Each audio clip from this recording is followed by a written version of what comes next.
Hola, ¿cómo está todos nuestros seguidores? Buenas tardes, buenas noches o buenos días, dependiendo la hora que nos vean.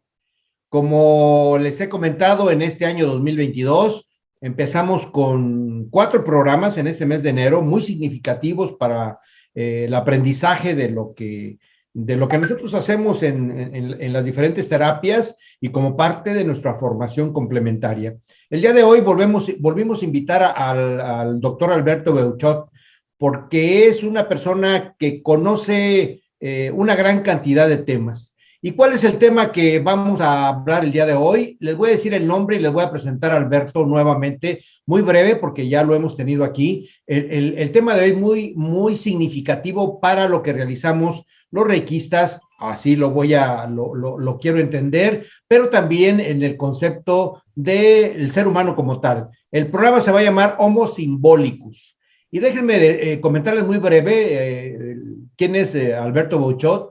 Él estudió licenciatura en arquitectura en la Universidad Iberoamericana. Les comentaba la vez pasada que la Universidad Iberoamericana es una de las mejores universidades de nuestro país y de ahí se brinca a otra universidad muy significativa que es el Tecnológico de Monterrey, donde él participó durante muchos años de su vida como profesor, fue reconocido como el mejor profesor en el área que él tenía y sobre todo ha desarrollado mucho el aspecto de coach, el aspecto importante del coach, una herramienta muy significativa que a veces se piensa que es muy fácil tenerla o poderla aplicar. Él está certificado en los organismos internacionales de coach en muchísimos lados, ha sido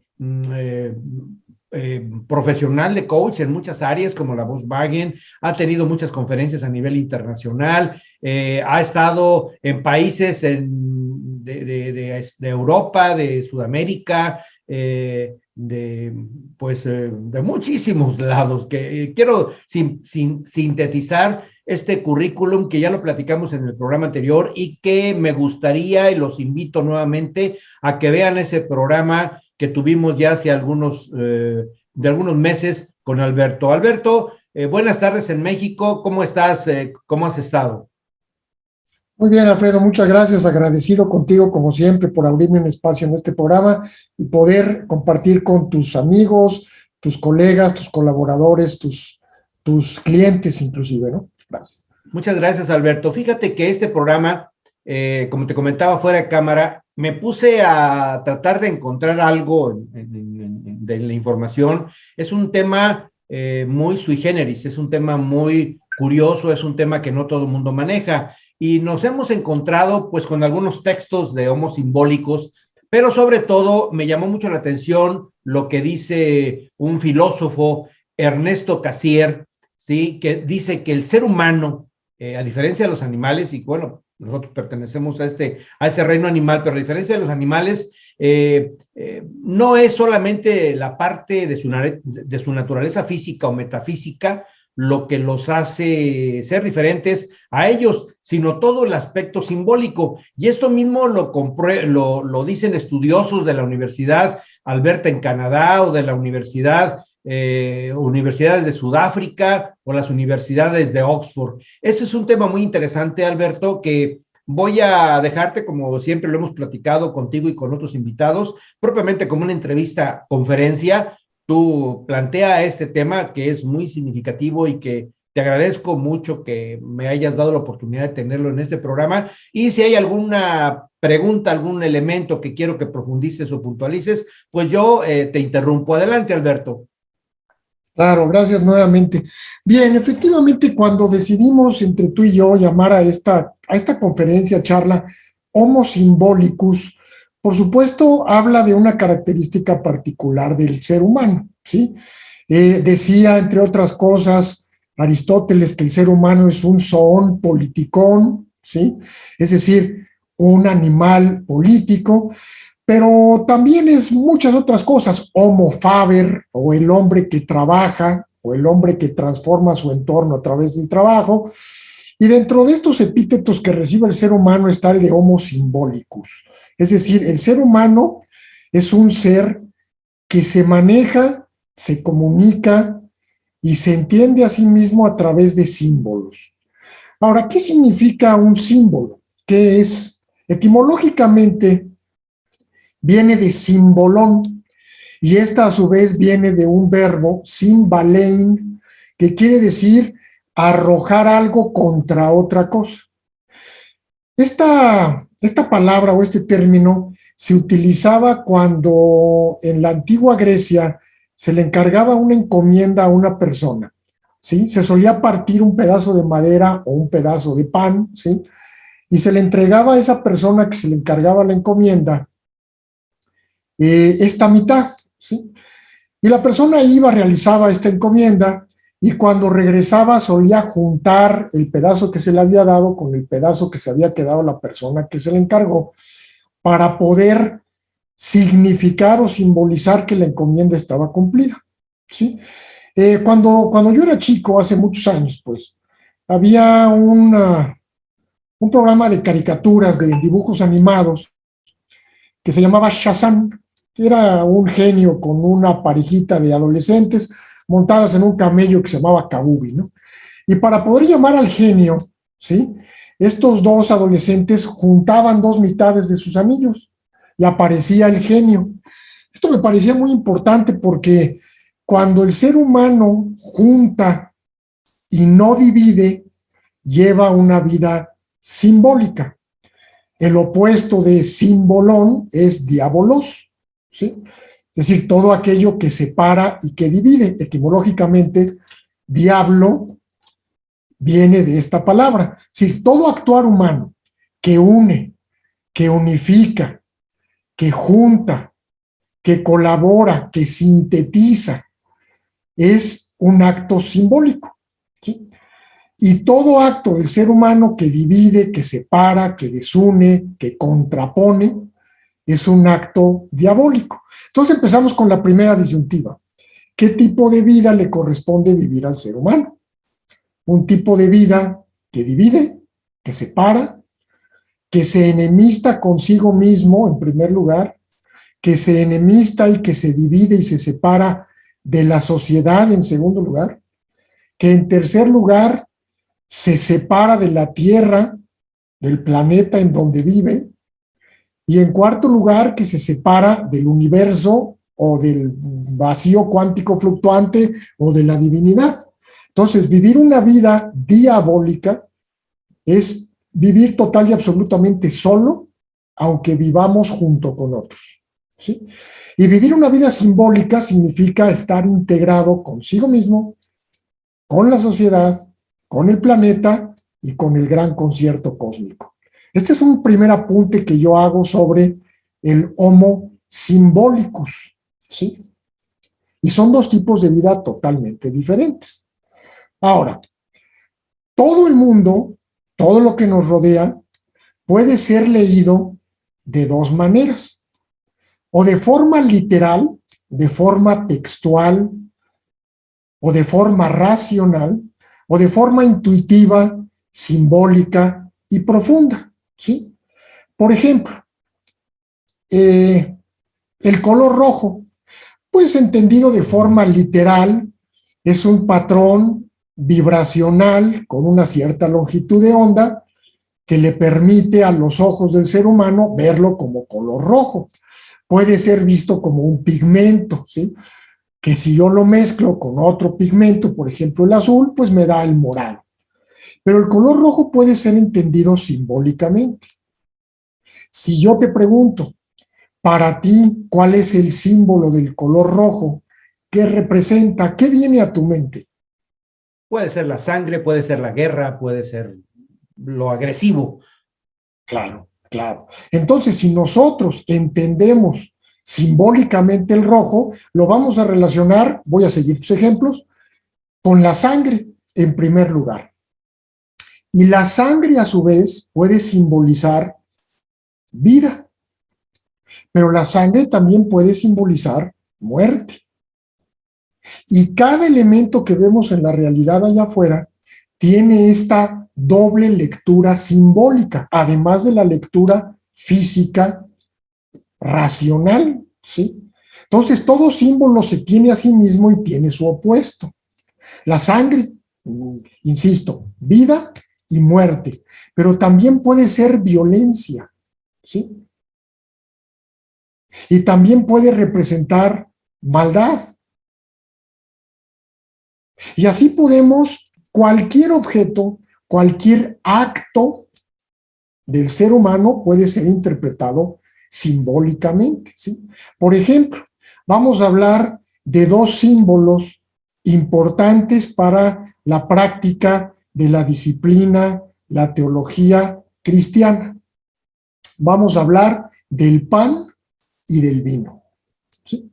Forman parte central de la Eucaristía.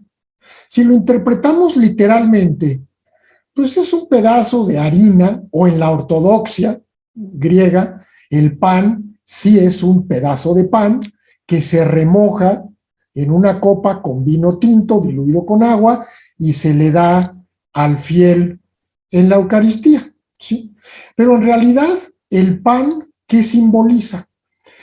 Simboliza, por ejemplo, el trigo que necesita ser molido, que necesita ser triturado en una rueda de molino que generalmente es tirada por un burro, por un caballo, por un buey, y que da vueltas sobre sí misma en un solo eje, ¿sí? Entonces, esto representa la vida cíclica de todo ser humano y el sufrimiento que implica moler los granos de trigo para producir harina, ¿sí? Sin la harina no es posible elaborar el pan. Entonces el pan es producto de un sufrimiento, de una materia prima, que también simboliza la vida de Cristo, que para que haya resucitado, pues tuvo que haber muerto a su condición de ser humano, porque la divinidad no muere. Pero al vino le pasa lo mismo. La vid, ¿sí?, produce uvas, pero a las uvas hay que triturarlas. Es decir, no se puede obtener vino sin triturar, sin masacrar a la uva, pues, ¿no? Y es por aplastamiento. Y después hay un proceso de fermentación.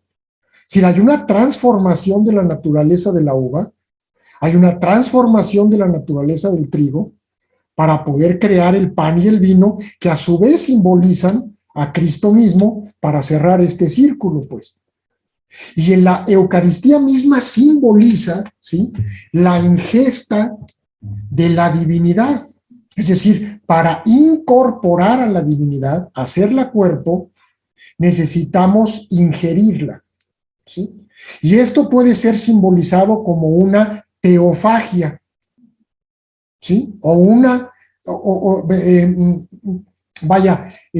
comerse a la divinidad, que es lo que significa teófagos, ¿no? Y en este sentido, si lo interpretamos de forma literal, sería una total y absoluta herejía. No podemos comernos a la divinidad. Pero lo hacían muchos pueblos llamados primitivos y no tan primitivos, los aztecas, por ejemplo. Cuando tenían sacrificios, ¿sí?, comían parte del cuerpo del sacrificado porque significaba y simbolizaba que estaban adquiriendo la fuerza de lo que estaban ingiriendo a través de esta ingesta. En este caso, ¿sí?, era una idea de canibalismo, pues, pero canibalismo lo asociamos con una palabra negativa, ¿no? Era antropofagia, es la palabra correcta, pues. Entonces, podemos seguir poniendo ejemplos de esta naturaleza. Yo quiero interrumpirte. Yo recuerdo, claro, bueno, déjenme decirles que Alberto fue mi maestro de simbolismo, y una de las ocasiones que tú nos decías, en profundizando en el concepto del pan, que es exactamente lo mismo que hacemos en el trabajo de Reiki, irlo transformando, y nosotros, tú nos comentaste, el pan va más allá, está en el símbolo, está escondido a la interpretación, como tú la quieras dar, y hablábamos de esos 4 elementos, nos enseñaste esos 4 elementos para poder hacer el pan: el fuego, el aire, el viento, la tierra, el agua, sí. Eso que bueno, me gustaría que lo tocaras para no interrumpirte, pero que implica esa misma moldura del hombre que va pasando por etapas, de sus propias etapas de desarrollo, hasta ser un hombre completo, íntegro, maduro, hasta la muerte. Claro, por supuesto. Sí, qué bueno que mencionas este tema, porque también, si tenemos los 4 elementos griegos antiguos que componían todo el universo visible, la tierra, el agua, el aire y el fuego, no estamos hablando del agua en sí como tal o del fuego en sí como tal, sino del patrón energético que representaban. Por ejemplo, el agua limpia, pero el fuego purifica, ¿sí? Es decir, por eso Cristo mismo dice, hablando de Juan Bautista, y Juan Bautista hablando de Cristo, que lo que hace Juan Bautista pues simplemente es limpiar, ¿sí? Las abluciones lo que hacen es limpiar externamente, pero el fuego purifica. De ahí la idea del ave fénix que renace de sus propias cenizas, ¿sí? Cuando es consumida por el fuego. Entonces, el Paráclito, ¿sí? O el descenso del Espíritu Santo sobre los apóstoles cuando Cristo desaparece de este plano, lo anuncia y dice, ahí viene alguien, ¿sí? Ustedes han sido limpiados, pero les falta la purificación. Y estando reunidos, ¿sí? Desciende el Espíritu Santo como lenguas de fuego sobre ellos. Habrás visto las representaciones de las lenguas de fuego sobre su cabeza, para que entonces sí alcanzan un proceso de divinización o de teosis. Cuando hablamos del pan, hablamos de estos 4 elementos. Bueno, la tierra es el mismo trigo, por supuesto, proviene de la tierra, no necesito abundar en esto, ¿sí? Pero después es sometido, ¿sí? Al agua, ¿sí? Al fuego y luego al aire para que se enfríe y lo podamos comer. Y todos los seres constituidos, todo el mundo en general está compuesto de estos 4 elementos, en mayor o menor proporción, ¿sí? Pero ¿de dónde viene todo este asunto de poder interpretar el mundo realistamente o simbólicamente? Viene de que tenemos 2 hemisferios. El ser humano tiene 2 hemisferios cerebrales. Es decir, y prácticamente son 2 cerebros distintos. Están partidos por la mitad, unidos por el corpus callosum o el cuerpo calloso, que no tiene funciones porque no tiene células cerebrales en sí, tiene fibras conectoras. Es decir, ahí no se procesa información, no se genera conocimiento, ¿sí? Pero el cerebro izquierdo, que controla la parte derecha del cuerpo, es un hemisferio que fundamentalmente, ¿sí? Tiene una manera particular de interpretar el mundo. O sea, el lenguaje se procesa en ambos, la visión se procesa en ambos, pero se procesa de manera distinta. El hemisferio izquierdo es un hemisferio que se enfrenta a la realidad despedazándola y desmenuzándola. Es decir, necesita ordenar su percepción de manera secuencial. Para el cerebro izquierdo, B siempre viene después de A y C siempre viene después de B, porque su manera de entender el mundo y de entender al ser humano dentro de ese mundo es paso a paso. Es un hemisferio que es analítico, es un hemisferio que es separador, diabólico en el sentido que lo hemos estado manejando, ¿sí? Es utilitario, ¿sí? Es controlador, es perfeccionista, es egoico, ¿sí? Y cumple una función particular. No estoy diciendo que sea un hemisferio que haya que prescindir de él, no podemos prescindir de él, pero simbólicamente se ha manejado como si fuera nuestro diablito, que lo tenemos parado aquí sobre el hombro izquierdo. Tú recordarás algunas caricaturas cuando eras niño, donde había un personaje que tenía un diablito y un angelito, ¿sí? Y no sabía cuál hacerle caso, pues. Bueno, ese diablito es el hemisferio izquierdo, ¿sí? Que fundamentalmente es egoico y separador. Pero el hemisferio derecho, que controla la parte izquierda de nuestro cuerpo, ¿sí? A través del quiasma, ¿no?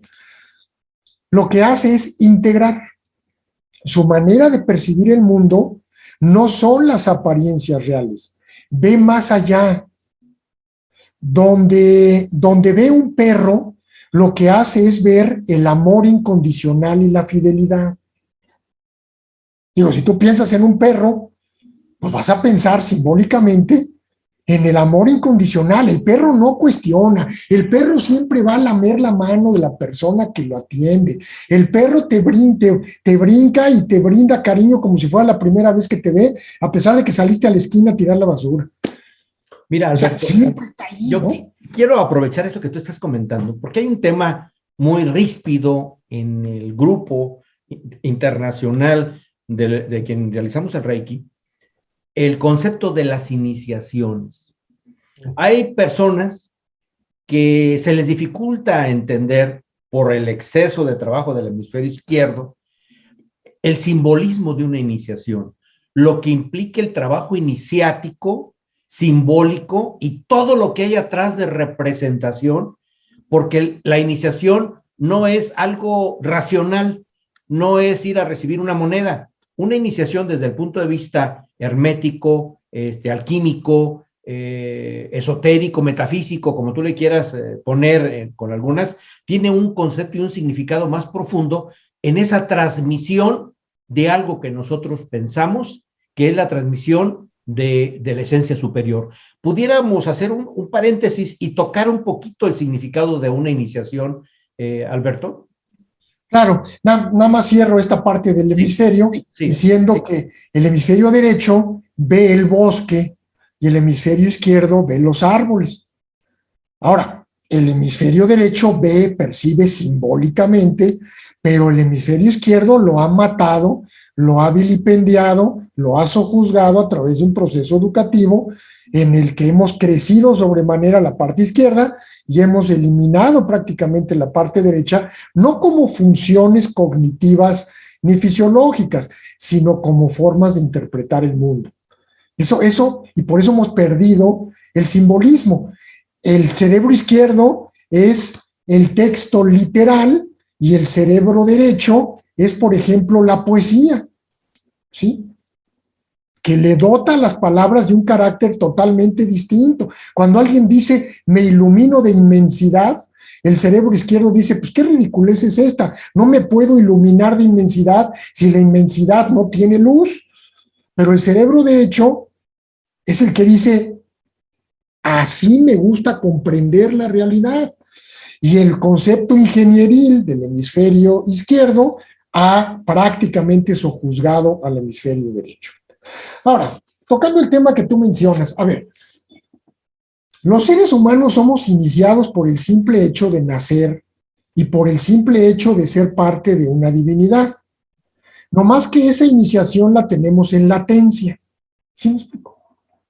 Es decir, no hay que buscar realizar absolutamente nada.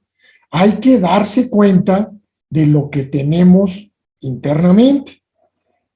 Pero que por azares del destino, como bien dice la parábola del hijo pródigo, pues el hijo pródigo acaba regresando a casa y cuando el otro hijo le reclama al padre por qué le da premios al otro que se fue, pues el padre le contesta esto mismo que te estoy diciendo. Tú siempre has estado aquí y no tienes mérito. O sea, tú siempre has sido iniciado. El hecho de ser humano implica que somos iniciados per se, pero tenemos que desiniciarnos para poder construir un ego que nos permita operar en el mundo y finalmente regresar otra vez de donde partimos. Pero a veces no lo podemos hacer por nosotros mismos. Necesitamos a alguien que nos lo recuerde, que nos haga este proceso de metanoia.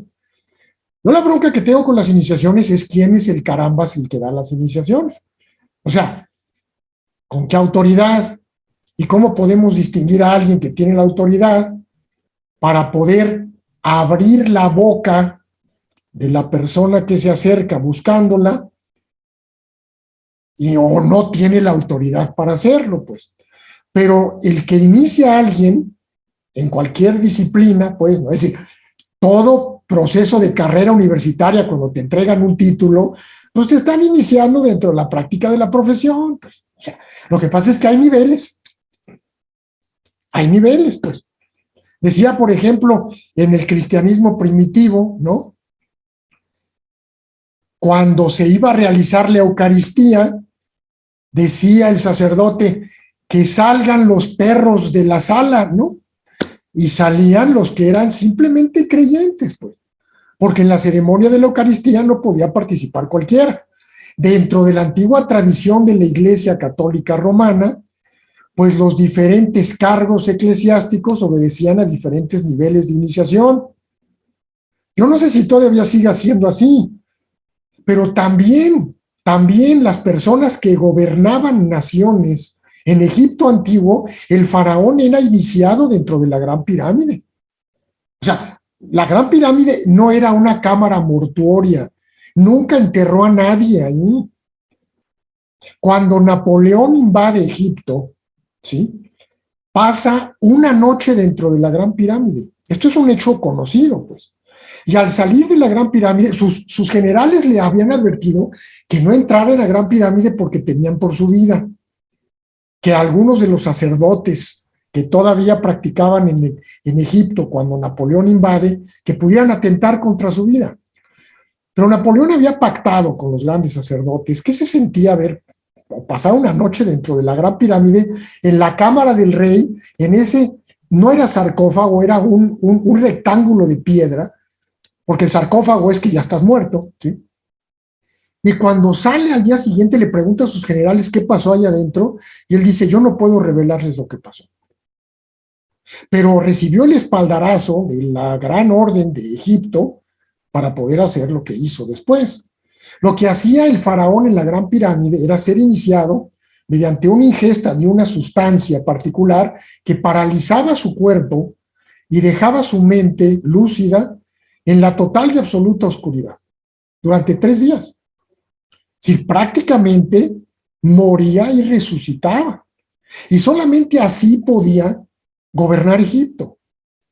Hoy ya sabemos que los líderes de diferentes países pues, no pasan por esto, pero por supuesto, estamos al revés. Entonces, los que gobernaban un país eran los mejores capacitados para gobernar un país, un territorio o lo que fuera. Esto paulatinamente se ha ido perdiendo, pero únicamente lo que hacían las iniciaciones era ir despertando habilidades que tenemos por el hecho de ser humanos. Es decir, no nos otorgaban nada. Nos quitaban los velos, nos quitaban las capas, nos quitaban las armaduras que íbamos construyendo como un proceso natural en el desarrollo del ser humano. Entonces el ser humano primero vive una vida diabólica, egoica, separadora, y a la mitad de la vida, como bien dice Dante en su Divina Comedia, me encuentro a la mitad de la vida en medio del bosque, a sus 40 años, emprendiendo el camino de vuelta a casa. La otra mitad de la vida es la parte simbólica, que hay que despertar a través de las iniciaciones. Y esto viene desde la época paleolítica, desde que el hombre es hombre, y por eso tanto simbólico en todas, bueno, las tumbas o los centros ceremoniales, donde incluso representaban a la mujer como la propia tierra, y esa con el vientre o el cervix abierto, para que pudieran emerger de esos lugares los que en ese momento trabajaban en esa forma de iniciar. Pero regresando al simbolismo en esto mismo, yo ya te desvié, pero forma parte de lo mismo, es muy importante entender el simbolismo porque es en el símbolo donde en realidad se encuentra la profundidad del conocimiento. A ver, un ser humano que no vive simbólicamente es un animal. Así te la pongo en pocas palabras. Y hablando de esto que comentabas del paleolítico y del neolítico, hay diferentes túmulos, por ejemplo, en Inglaterra, o montículos, a los que se accedía por un pasaje largo y se llegaba a una especie de vientre, ¿sí?, materno. Se planeaban los nacimientos para que en determinado momento del año, en algunos equinoccios y solsticios, el sol penetrara por ese túnel, iluminara el vientre de la parturienta cuando estaba dando a luz, porque entonces se volvía esa criatura hijo o hija del sol, porque en ese momento el sol penetraba por ese lugar, en ese día particular, en donde se daba una serie de nacimientos múltiples. Y entonces esto era verdaderamente, los seres humanos éramos hijos del sol y de la madre tierra, del padre sol y la madre tierra.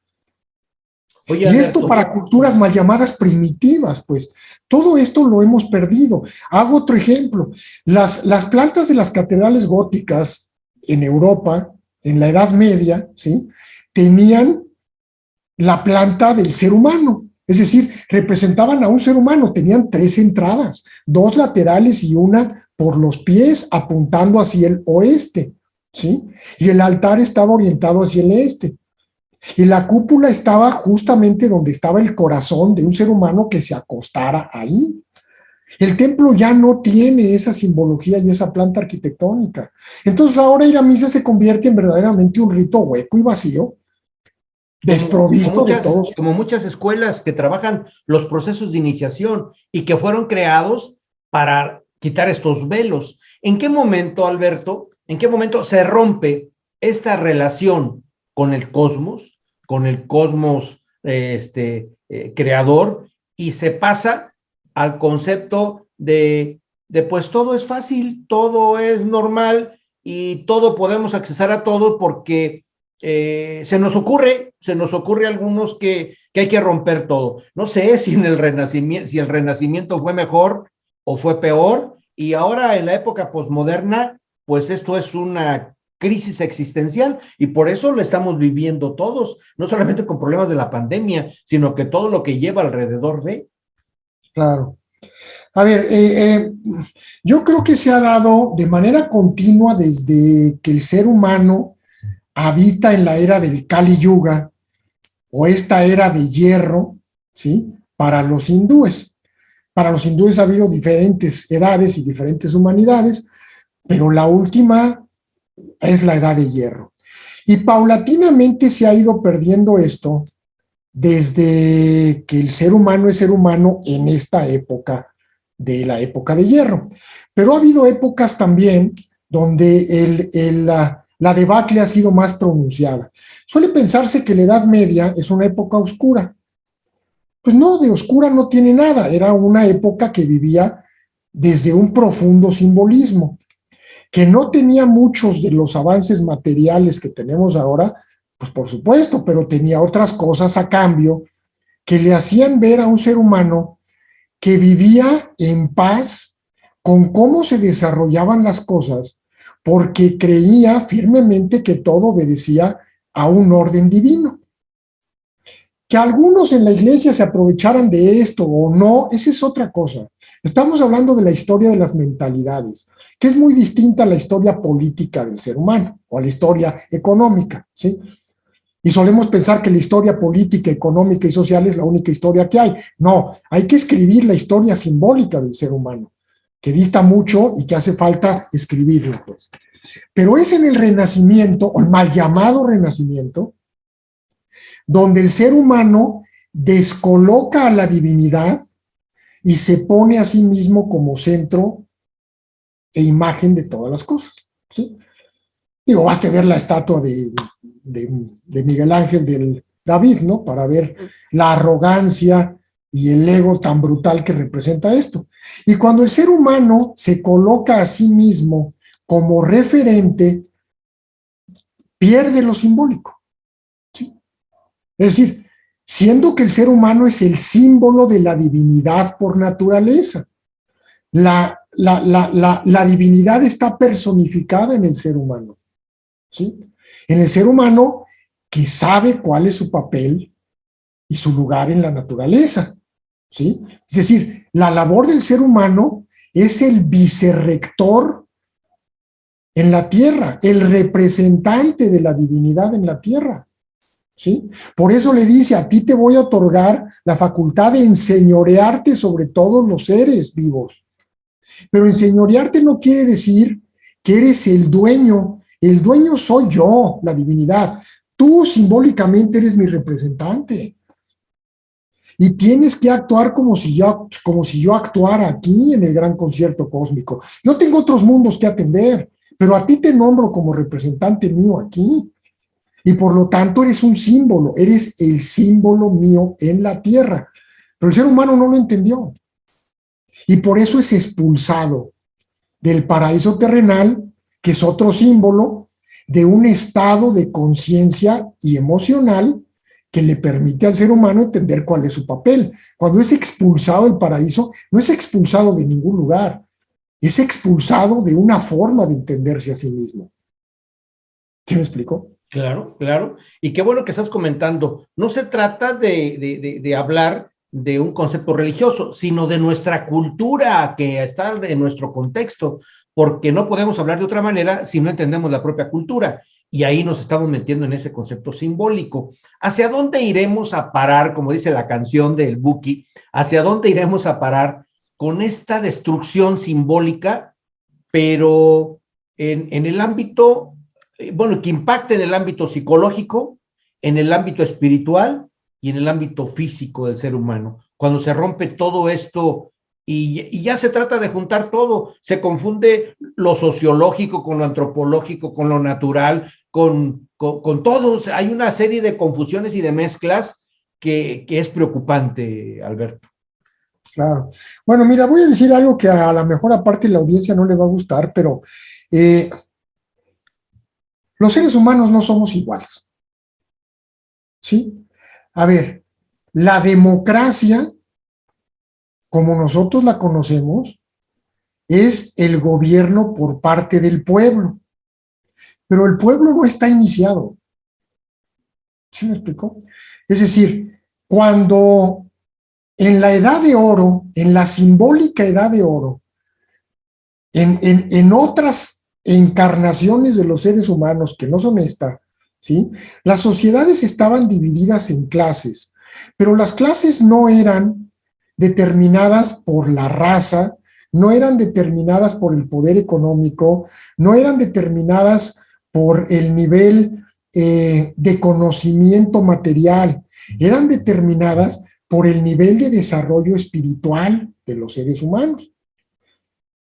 Y era una sociedad jerárquica y piramidal, donde el monarca o el supremo gobernante estaba al servicio del resto de la población, ¿sí? Era el sirviente máximo.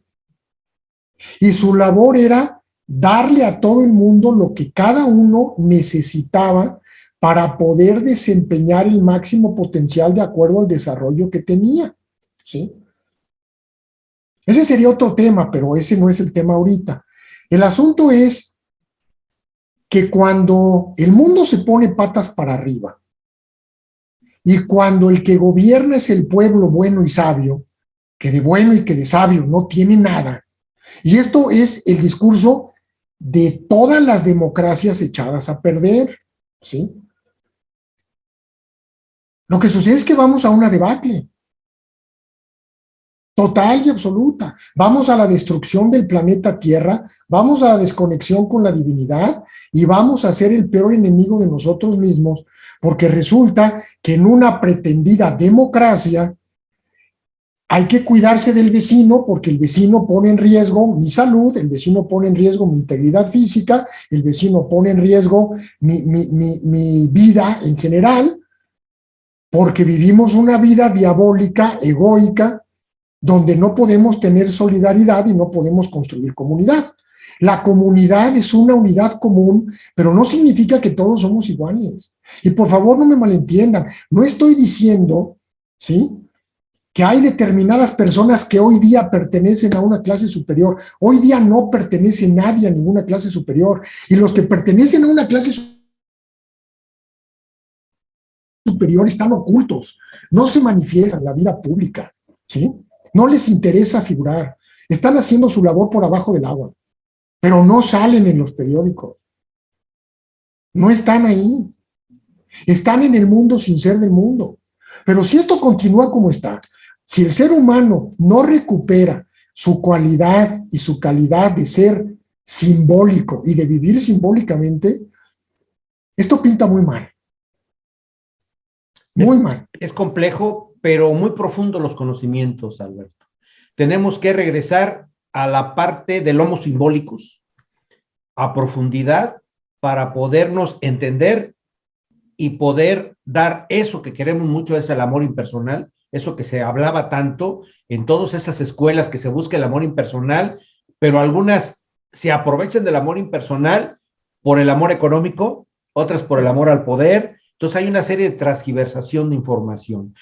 Alberto, es un tema muy interesante. Quisiera que comentaras, dieras un cierre a esta parte importante del Homo Symbolicus. Claro. A ver, ¿por qué el ser humano digo que es un símbolo de la divinidad? A ver, el símbolo a la vez vela y revela. El símbolo a la vez oculta y da las pautas para poderlo descifrar, ¿sí? Pero no cualquiera lo puede descifrar. A mayor profundidad espiritual de un ser humano, mayores sentidos tiene cada símbolo. Y cuando digo que el ser humano es un símbolo de la divinidad, lo que estoy diciendo es que la divinidad en potencia nos ha tenido siempre en su seno. Pero la divinidad no puede saber lo que se siente ser Alfredo Aguilera o Alberto Beuchot hasta que no genera un Alfredo Aguilera o un Alberto Beuchot, ¿sí? Con el libre albedrío que le da para vivir la vida que quiera vivir y comunicarle a la divinidad, como estamos en comunicación constante con la divinidad, porque simbólicamente somos uno con ella, le estamos informando a la divinidad lo que se siente ser Alberto Beuchot en el 2022, que de otra manera la divinidad no lo podría saber en concreto, ¿sí? Y entonces la divinidad, que es una, se multiplica en toda la creación para que la creación le devuelva a la divinidad lo que se siente ser piedra, perro, río, galaxia, agujero negro o cuasar. ¿Cuál es la diferencia, Alberto, aquí? Sentir, si me explico. Alberto, ¿cuál es la diferencia aquí entre ese concepto de omnisciencia o omnisciente del Todopoderoso y al concepto de esa fragmentación para recuperar la información? Es que son las dos caras de la misma moneda. O sea, el cerebro izquierdo entiende que unidad y multiplicidad son cuestiones distintas y contradictorias. No, la unidad no puede existir sin multiplicidad y la multiplicidad remite a una unidad primordial forzosamente. Pero entonces el proceso de creación está siendo continuo en el presente, todo el tiempo. El día que la divinidad dejara de crear, se acaba todo. No es que haya creado alguna vez y luego se dedicó a reposar, ¿no? O sea, no, está creando constantemente. Y el día que retira su hálito creador de algo que creó, ese algo muere, deja de existir en este plano. Pero constantemente la divinidad está viviendo a través de nosotros. La divinidad nos necesita en cierto sentido y la necesitamos a ella en múltiples sentidos. Y entonces nos estamos creando mutuamente ambos. Y por favor, no quiero que esto suene a herejía, ¿no?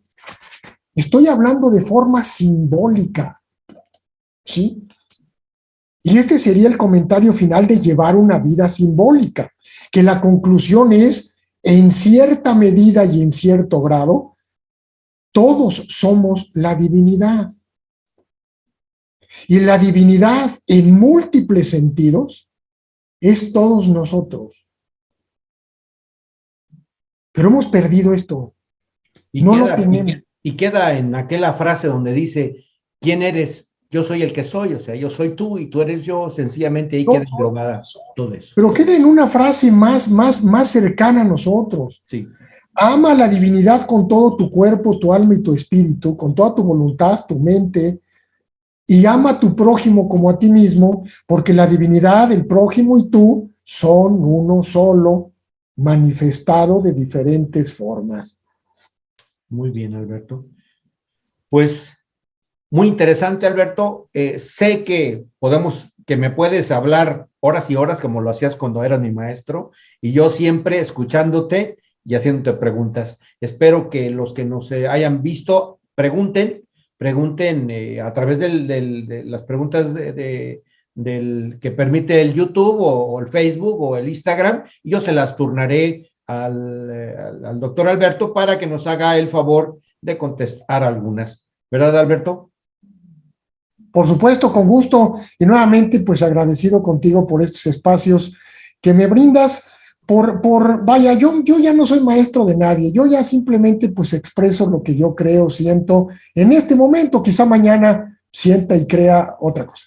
Muchas gracias, Alberto. Muchas gracias a todos los que a nuestros suscriptores que vieron este programa. Es muy importante entender que es una forma de entender y explicar el pensamiento simbólico de acuerdo a nuestra cultura en la que vivimos en este entorno, porque si viviéramos en un entorno budista o en un entorno del Islam, pues obviamente tendría que utilizar otras figuras para poder explicar, pero por eso yo siempre he comentado que el sistema que nosotros tenemos de esta enseñanza que nosotros compartimos, que es el sistema Reikisean, está enfocado propiamente a nuestra cultura, yo lo quiero decir así, judeocristiana, porque quieras o no, es una base fundamental del pilar cultural que nosotros tenemos en toda Iberoamérica. Muchas gracias a todos. Si les gustó el programa, les encargo una mano hacia arriba. Y si no les gustó, bueno, pues esperamos la retroalimentación, no nada más decir no me gustó, porque eso no nos permite crecer. Muchas gracias, Alberto. Muchas gracias a todos, que estén ustedes muy bien y nos vemos en el siguiente. Hasta luego.